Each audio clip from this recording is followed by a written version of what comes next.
All right, everybody, welcome back. Fantasy Fest continues to roll here on FantasyPros MLB. Subscribe to the channel right now. We're trying to get to 25,000 before opening day, and we can do it with your help and the help of these two handsome fellas. It's Casey Bubba and Ryan Bloomfield. They know a thing or two about baseball, and we're going to talk about the breakout hitters of 2025. It's nice to have another bald guy on the show here, Bubba. I just want to say right off the bat, I feel very comfortable. You know, we start off with Derek Hardy on the show a couple hours ago, and it's just too much beautiful flowing locks. It's nice to have a tough, hardened individual like yourself here to back up the handsome bald guy look. I'm just saying. I appreciate it. It's first off great to see you, my friend. It's been a while since we've got to chat, so always great. And when I first got on the backstage there, seeing a hatless Welsh threw me for a loop for a second. It's weird sometimes. I've seen a lot of it over the last couple of years, but it is a little jarring. It was different. I haven't seen that in a while, so it was a big standout. But, throw it out sometime. And try to bring it out here. I mean, represent just a little bit, especially if I'm going to do the full show. But I put it in peril when I don't know if you saw it, we put on the mask. We were ready to do a steel cage match against CBS, and Joe wanted to put on the masks, and I put the hair on the line, but it held up. So we're good. Ryan Bloomfield, good to see you, my friend. When it comes to breakout hitters every year too, it's funny because I think a lot of people sometimes will automatically go to the rookies, and I know we're going to talk about some of those guys, but it's more than just that. It's guys that, are some post-hype sleeper kind of guys that, may have been the rookies of last year that didn't pan out, or just some guys that maybe find themselves in a better hitter environment, which sometimes also a change of venue can go a long way for certain guys. So do you feel like sometimes the breakout kind of gets a bad rap because most people just go, oh, it just means some rookie? Because it really doesn't necessarily mean that at all. I think it does. And great to see both of you gentlemen. Appreciate you guys having us on. I think we get so much hype. And actually one of my breakouts that we'll probably talk about is a rookie, but so much of fantasy is playing the market, and we get so excited for these guys that come up. And I know the idiom is in keeper leagues. It's like, it's time to sell a prospect the day they get called up. That's like the highest trade value that they have. A lot of times it's worth buying that dip. If a first season doesn't go well, a second season doesn't go well. We saw like Mike Trout, obviously the famous example, like was terrible his first year. And then it was year two where he finally broke out. So yeah, don't give up on some of these prospects that do not hit the ground running in their first go round in the majors. The interesting thing that happens as well, and I actually think it's happening this year, is that you have like a retread or a backlash of it. So it's like you pay up for all these prospects, you pay up for all of these guys, and then all of a sudden, if they don't work out in a year, the next season we're seeing it come back. I mean, and look at, the top two prospect eligible players this year are not really inside the top 100, because like James Wood doesn't count. Wide Langford doesn't. We're done with that. You start with Dylan Cruz and Jason Dominguez. Both are outside of the top 100. You go further, the guy we're going to talk about with you is one of the best outside the top 200. Rookies are cheaper than they've probably been in I don't want to say ever before, but it's just like years upon years, because of how much some of these guys, one of the guys I'm going to talk about, blew up in people's faces, that I think there are better breakout potentials based on cost, especially on younger guys this season because of the failures of last year. Yeah, we're going to talk about all of those kind of sleeper breakout type guys in just a second. Before we do, quick reminder for everybody watching the show right now, we've got an amazing giveaway, the Chris Sale autographed jersey. It can be yours, and all you have to do is two simple things. Subscribe to FantasyPros MLB and drop a comment below. That sounds pretty easy. You know why? Because it is. And again, if you want this Chris Sale jersey, just hang out with us here on the Fest, drop your comments, and don't forget to ring the bell till it goes ding so you never miss a piece of content here on FantasyPros MLB. It's a magnificent jersey from a Cy Young winner, and it's autographed actually by Chris Sale. I did not pretend to be Chris Sale and autograph this jersey. It comes with a certificate of authenticity. So does the Welsh when I ordered him from Amazon a couple years ago, which is really nice. I have this jersey's here with me, by the way. I have is it? It will be sent from me. I will be sending it to you. That's the other giveaway.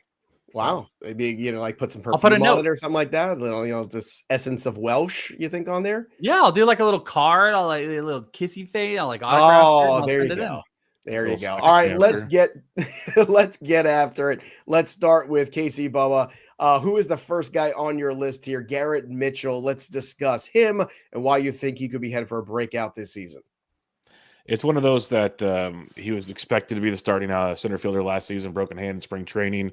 Has the prospect hype behind him, probably not elite prospect because Junior Caminero took that in Milwaukee, and rightfully so. But you have a guy like Garrett Mitchell who has shown decent power and a good amount of speed with the good batting average in the minor leagues. Hit 8 homers with 11 steals, hit 255 last year in 69 games. Once he returned from injury, and it's kind of a running joke on our show that I have Team Garrett Mitchell over and over again as Ryan shakes his head. But for me, Mitchell's is expected to hit in the middle of the Brewers order. The top half of that order, at least, is very, very good still. And if he can get there and play 150 plus games on a healthy season, I think it's like a 15-25 guy, maybe more, maybe less. I don't know. Welsh would know the prospect status better, but the skills are definitely there. It's been the playing time and the health. I think he's got it this year. And, you look at ADP and people aren't as excited about him, it feels like, this year than last year, and that just spells breakout for me. All right, Garrett Mitchell playing for a Milwaukee team that, look, I mean, Churio is now the leader of this offense. You can't really put a lot of faith in Christian Yelich ever. His health has continued to be up and down for the least of it. Welsh, what's your opinion right now of that Brewers lineup when you look at it 1 through 9? Yeah, well, specifically, I think Garrett Mitchell makes it really solid. I'm in on it. I mean, I think there's some sneaky gems in there. You want to talk about, if you want to do this, the sleeper thing, and you want to go really deep, Joey Ortiz definitely could be one of those guys, a good batting average. I've been preaching this for a year and a half, and it's been weird, but Caleb Durbin, when he was a Yankees prospect in the AFL 2 years ago, I talked I think it was on The Athletic I think it was the CBS show with James Triantos, and we were talking about Caleb Durbin, who he's teammates with. And dude is a stolen base monster. He just broke this past year the AFL record for most stolen bases. And I know people are like, oh, AFL, whatever. But the guy's got some sneaky pop. He's going to be a third baseman on this team. If he played every single day, guy could steal 50. So I think there's sneaky power kind of across this lineup. And I think Garrett Mitchell is actually one of the hidden gems across the board, because he's not the back end, I'm throwing a dart. He's not the high cost of William Contreras or like Christian Yelich with some of those questions. Garrett Mitchell sits in there, and there's a range of outcomes. I think the low range is like 250, 260, 15, and I think a high range could push 20. And I know that's like an arbitrary number we throw out sometime, but I wouldn't be shocked at it. And I also wouldn't be shocked if he hit for average, like average, not the projected 242 there. He hit 270. So I'm with Bubba here, like big time. I'm a huge team Garrett Mitchell. He's got to be my outfield 4 or 5. Like if I missed, I need my shares of Victor Robles as like my outfielder 4 perfectly. And then Garrett Mitchell would be my outfielder 5 if I could. All right, let's get Bloomfield up at the bat here, and let's talk about Matt Shaw. So we are going to start with a rookie, but a rookie that has certainly position flexibility there, right? He could play different spots in the infield, which always is going to help. He has, I think, very little, if nothing, left to prove here at the minor league level. So, Ryan, let's talk about Matt Shaw here, a guy who is on a lot of people's list for Rookie of the Year. The Cubs have gone all in. They go out there, you acquire Kyle Tucker, you are pushing your chips in. You got 2 big dogs at the top of this rotation. You go got some bullpen. I'm gonna go eat at Bubba and Bloom's. When I get that rack of ribs, it sure is gonna be tasty.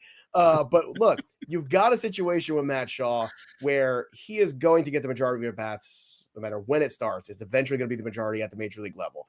I'm excited about him. Let's hear somebody else like you talk about why everybody watching and listening right now on the YouTube channel should be excited about Matt Shaw this season.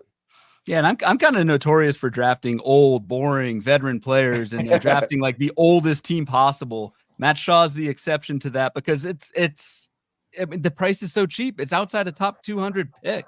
And for me, like if Matt Shaw doesn't hit, it doesn't ruin your team. And I don't know. I think the parallels to this time last year, there was a guy who was a pretty good prospect whose team was starting the season overseas, was named in the starting lineup right before that overseas trip and went on to do some big things. And that was Jackson Merrill. And I can see Matt Shaw doing the same exact thing down to the T of the Cubs traveling overseas. And Matt Shaw is making that trip and will be the starting third baseman for the Chicago Cubs. I think we've seen some comments already in the chat here that Matt Shaw Rookie of the Year 2020. I think that can absolutely happen given what we saw from Matt Shaw in the upper minors last season. And at third base, where if you look at third base after 200 ADP, it is brutal fellas. And Matt Shaw is that guy where once you're outside the top 200, I like to kind of speculate on that ceiling. And Matt Shaw has as high a ceiling as anybody going in the top 200. And I think the playing time which is the most important thing for rookies and prospects coming up in redraft leagues. I think it's going to be there. Well, you're the prospect guy right now. Shaw is plus 400 for rookie of the year.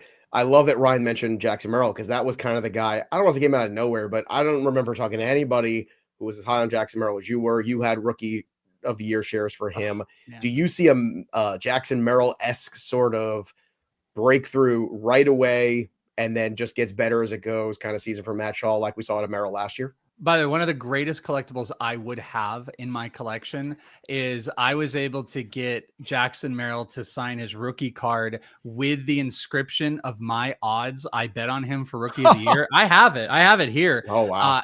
But it didn't cash and he loved it. And it would have been, it's still kind of the greatest thing ever, but I got it was like 17-1 last season. So I was definitely in on that.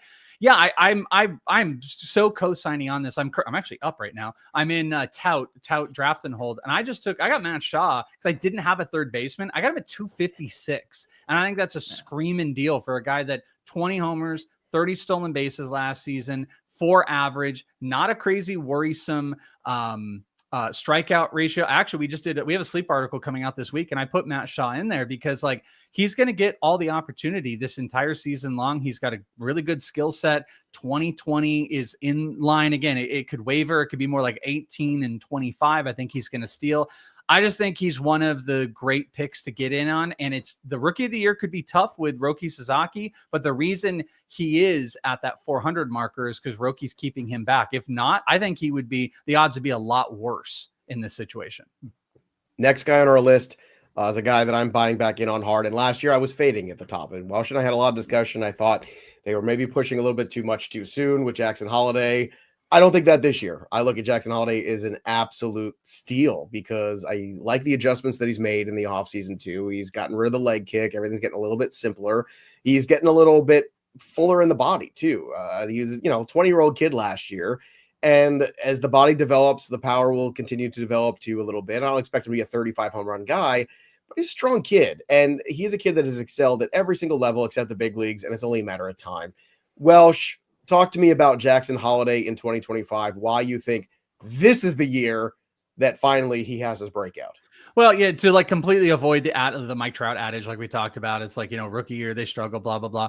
I was shocked at how bad Holliday was too, because like one of the things he was primed to be in the minors was just such a phenomenal young hitter, high OBP, wasn't striking out, 4 average, power was there, big, strong kid, steals bases really aggressively. And I had did this like projected prospect stat line. And one of the things I did that I think surprised people was I was very aggressive on Jackson Holliday's stolen bases last year and just nothing worked because he couldn't hit secondary pitches and sliders ate him up and he was just trash. So a full off season of that, being able, he's got his own ranch at his house with Matt Holliday's his dad. And, they're working through that, breaking down the swing, trying to lower that, trying to shorten that swing out. We've seen good results in spring, which make me feel encouraged. He's got a homer. He's got a couple extra base hits. He's hitting 276, but also this, he has 5 stolen base attempts. He has been caught twice, but he's stolen 3 bases. Aggressive in the spring. In 31 plate appearances, he has attempted 5 stolen bases. That's huge. And guess what? He's got the playing time in front of him. Could things change? Sure. Kobe Mayo could go to third. They can move Westberg to second, but you got injury stuff with Gunnar Henderson. I think they're committed this year to Jackson Holliday. I think you're going to see that average come back up. I think you're going to see him hit secondary pitches, and I think he's going to aggressively steal. What the stat line is going to be, I'm not 100% sure, but to me, he's a post-hype sleeper because he is well out, outside the 200s. People are just not in on Jackson Holliday this season. I think Jackson Holliday should be as exciting to people as Matt Shaw for this year, but he's just not going to be rookie of the year eligible. So the cheap investment of Jackson Holliday makes a lot of sense to me, and I think he's going to break out. Bubba, the consensus ADP is 190 overall on Jackson Holliday. Are you buying him there? So yeah, I was hoping you weren't going to go my direction because this is the one. Well, that's why I did. Yeah, every time we talk about him on our show, I'm like, I do not know what to do with Jackson Holliday. We saw such a poor start. We saw him come back with the swing changes. He had some moments, but still sketchy. Like right now, he's locked in the second base, but there's a lot of options in Baltimore. If he struggles, like could he go back down? There's a million questions for me. I'm not in on him. I get it though. Like what Welsh said, I understand the process before, and if he goes off, we'll never see 190 again, nothing close to it. So I get the whole concept of the breakout. It fits the mold. I'm just not there because I have no clue on what to fully expect. Like I feel like he's maybe 2 or 3 years away from being that guy. Yeah, not this year, at least for me. Ryan, I mean, at second base, it's kind of rough out there. And if I'm going to take a shot on a guy with massive upside, he's a guy that has that. And with the Gunnar Henderson injury, you're seeing him start to play a little shortstop too. That's a good thing. Maybe a little bit more position flexibility for him as the season goes on. And to me, at second base, I'm willing to take that shot on Holliday. Are you? I'll give the cop-out answer. Maybe I think good. the shallower league that you're in, I think Jackson Holliday gets more attractive to me. So like a 10 team league, a 12 team league where you are kind of banking a little bit more later in the draft on a ceiling of a Jackson Holliday, which is immense. Could work out. I play in mostly 12, 15 teamers. I want a higher floor. I want a little bit more certainty, even at 190. So I'm kind of on Bubba's side here, which for as often as we do a show together, we are usually on opposite sides of almost every player, which is probably a good thing. But I'm with Bubba.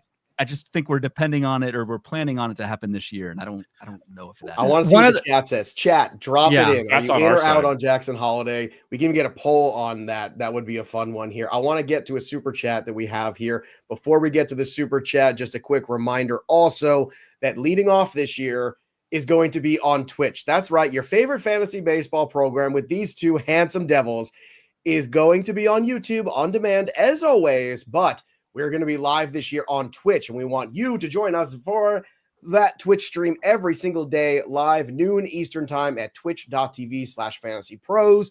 Why? Because it was fun to try something new, and we want to see if we can make Twitch our new big thing here over on Fantasy Pros MLB. So all the peanuts, all the Cracker Jacks who join us all the time, we want you to be there with us live. You're the ones that make the show. Yes, you can get your personalities, your questions, your comments, all still out there live. And if you miss it live, that's okay. It's still going on the YouTube channel. Don't worry, but we'd love for you to experience fantasy baseball with us every single day on our new Twitch channel. That's twitch.tv/fantasypros. It's very easy. It's very simple. Even the Welsh figured it out. Look at that picture too. Look at those arms. Yeah. Look at my arms. I look jacked. You're about to embrace me and hug me and love on me, which is nice. Yes, I'm screaming. No, I'm not worthy of your love. That's what it is. But it's amazing what Photoshop can do to enhance Welsh's arms. Apparently, I mean, it's jacked. I look jacked. It's not Photoshopped. I'm not jacked. Or it's the opposite. Probably, I'm more like the Just like Welsh was in a eugenics commercial with Frank Thomas. Were you and Frank Thomas hitting batting practice? I don't remember that. Let's get to Michael Jensen here. Dynasty auction league question, $130 budget, not the normal $260. My goodness. Boy, times are tough out there. How much do eggs cost? What do you do? Would you keep Tolia at 4, India at 4, and or Edmund at 5, or use the money at the draft for other players? Thanks for all the content. So India at 4, Tolia at 4. This is tricky because of the 130 budget. Welsh, my instinct is just to free up money because there ain't a lot of it to spend, and none of these guys move the needle for me. Tolia not quite yet, at least. But do you feel differently, Welsh? Oh, man. On the 130, what I don't like is like, so if we double the budget, that's like, $8 Tolia, $8 India, $10 Edmund. Those don't feel really great. I don't know the context of the rest. I will say this. I do love Tolia. I'm big on Tolia. I've talked about him earlier. He was in the first segment with Derek Carty on the bets. I love him for chasing power late. I also am, it's funny about the Jackson Holliday thing, even though I put him on here, what makes him kind of tough sometimes is Jonathan India, who's going to be hitting at the top of the lineup. And he is one of those guys that I think he's going to steal more with the Royals at the top.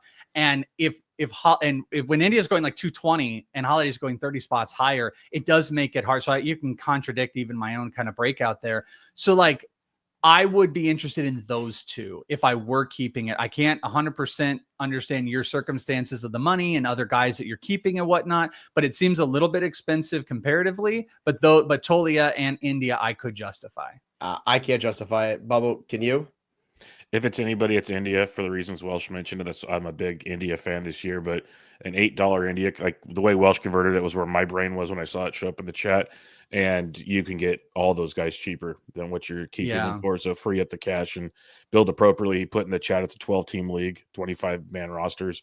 So I'd use the money personally. But why people got to be weird? Why can't you just do 260? Like, no, we're gonna cut it in half and make all the pieces really small. Yeah, but what's the 130 about? Yeah, what is that about? Ryan, what's that about? Half of 260. So what's the deal? Where did 260 come from in the first? What's the deal? What is the 260? You chopped it in half. Why can't we just use the regular one? I don't understand at all. I mean, what do you do, Michael?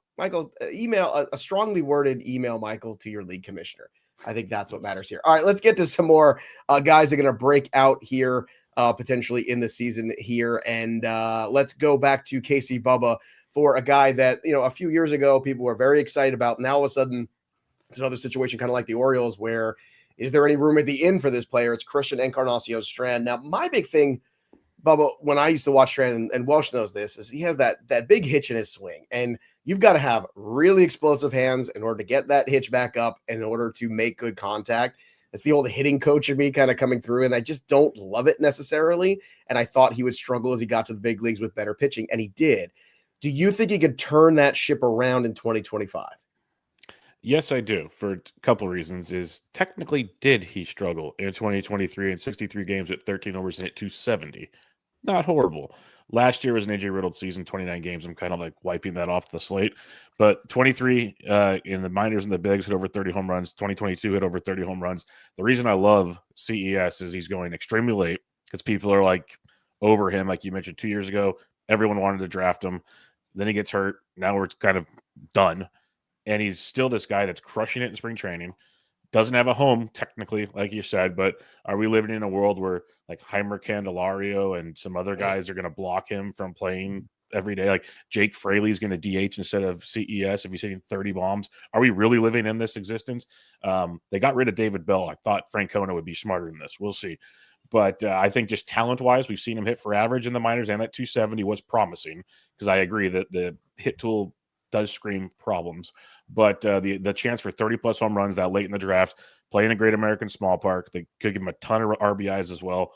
I think he's one of the, first base is such a kind of top-heavy position. By about the 12th or 13th first baseman, it really starts getting ugly, I would say. So if you wait and you want a corner infielder or a first baseman late, I think CES has a ton of power upside and just needs the run. All right, Bloomfield, another guy on your list, Jesús Sánchez, a player that's probably flying under the radar for a lot of fantasy managers, especially maybe some first-timers too. Why should people be paying attention to him this season? What do you see that could lead towards a breakout?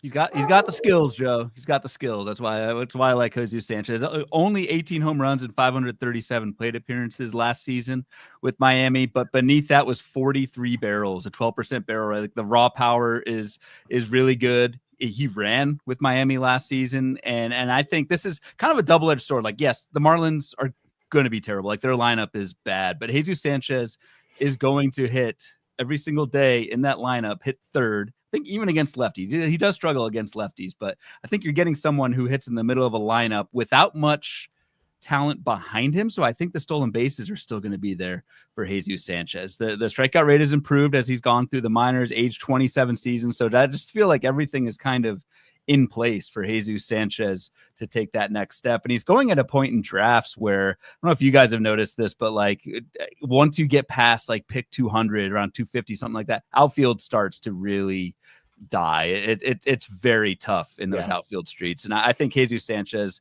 gives you that power speed with batting average that I don't think is going to hurt you in a lineup that's not great, but that he's going to hit third in every day. Low ADP too. It's like 270. I'm looking at the 273 ECR. So that's, again, with all the rankers kind of combined together. Wow. That's a pretty low outfield rank, which has him below, like, I know Matt Wallner's kind of popular. Wilyer, Abreu, Tyler Fitzgerald. He's below those guys, and I'm with you. I think Sanchez is a good one. What were you saying, Joe? Yeah, I was gonna say he's at 245 in NFBC overall.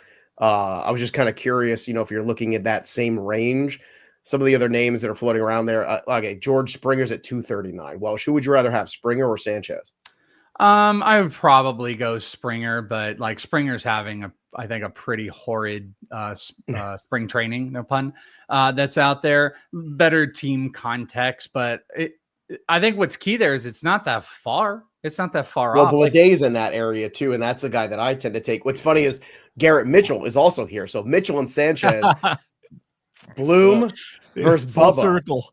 Full circle moment here. We do beer bets on our show that we pay up at First Pitch Arizona every year, and there you go. That's how they take place when we do. I think we just added one to the ledger, by the way. Well, let's do it. Here we go. Mitchell versus Welsh. Who would you rather have? You either Mitchell or Sanchez? Got to go with my boy Bubba. I'm Garrett Mitchell here. I don't think it's far off, but I was actually going to say, like, there's a trajectory of, like, if I'm looking for my fifth outfielder, Jesús Sánchez is on that list, but it comes after Garrett Mitchell. If I missed out on Garrett Mitchell, then I'm starting to look at a guy like Jesús Sánchez. All right. Bubba and Bloom, always great to hang out with you guys. Scott Bogman has entered the chat. He's with Bloom. There you go. You have a support system there, and Scott Bogman, our good pal here at Fantasy Pros. Gentlemen, great to see you as always. Thank you so much for spending time with us.